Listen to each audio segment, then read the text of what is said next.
بابا بلے شاہ ایک پنجابی صوفی شاعر جن کا اصل نام عبداللہ تھا۔ مسکان وائس 786 میں سب کو خوش آمدید۔ بابا بلے شاہ اور ان سے جڑے کلام آج ہمارے ٹاپک کا حصہ ہوں گے۔ بابا بلے شاہ 1680 میں مغلیہ سلطنت کے عروج میں اوچ گیلانیہ میں پیدا ہوئے اور بعد میں قصور شفٹ ہو گئے۔ انہوں نے ابتدائی تعلیم بھی وہیں سے حاصل کی۔ بلے شاہ کی شاعری مغلیہ سلطنت کے عالمگیر عہد کی روح کے خلاف رد عمل کا نمایاں ترین مظہر ہے۔ آج انہی کے کلام کو ہم آپ کے ساتھ شیئر کریں گے۔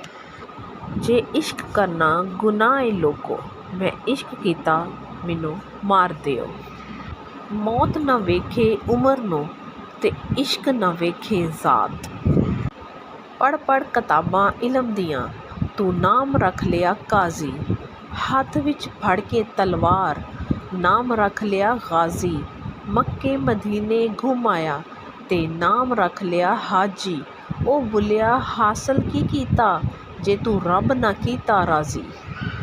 نہ کر بندیا میری میری، نہ تیری نہ میری، چار دناں دا میلہ دنیا پھر مٹی دی ٹیری۔ مسجد ڈھا دے مندر ڈھا دے جو کچھ ڈیندا، ایک بندے دا دل نہ ڈھاویں رب دلاں وچ رہندا۔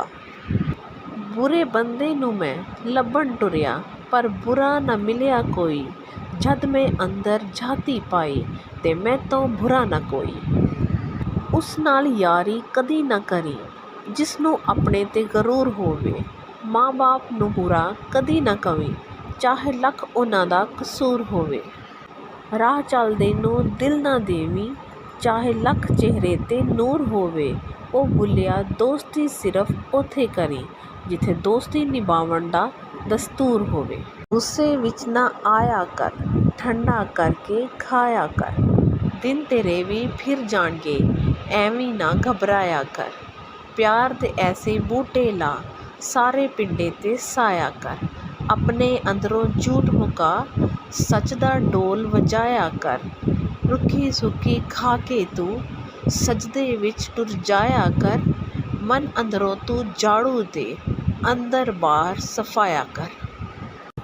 ایسے نقطے وچ گل مکدی اے، پھڑ نقطہ چھوڑ حساباں نوں، کر دور کفر دیاں باباں نوں، چھڈ دوزخ گور عذاباں نوں، کر صاف دلاں دیاں خواباں نوں۔ گل ایسے گھر وچ ڈکدی اے، ایک نقطے وچ گل مکدی اے۔ ایویں متھا زمین گھسائی دا، لمما پا محراب دکھائی دا، پڑھ کلمہ لوک ہسائی دا، دل اندر سمجھ نہ لیائی دا۔ کدی بات سچی وی لکدی اے، ایک نقطے وچ گل مکدی اے۔ کئی حاجی بن آئے جی، گل نیلے جامے پائے جی، حجو پچ ٹکیلے کھائے جی، بھلا اے گل کینوں بھائے جی۔ کدی ایسی بات وی لکدی اے، ایک نقطے وچ گل مکدی اے۔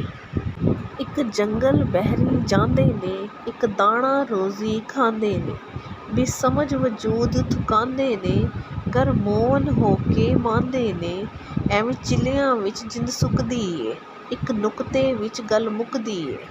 مزید صوفیانہ کلام اور شاعری کے لیے دیکھتے رہیں ہمارا چینل مسکان وائس 786۔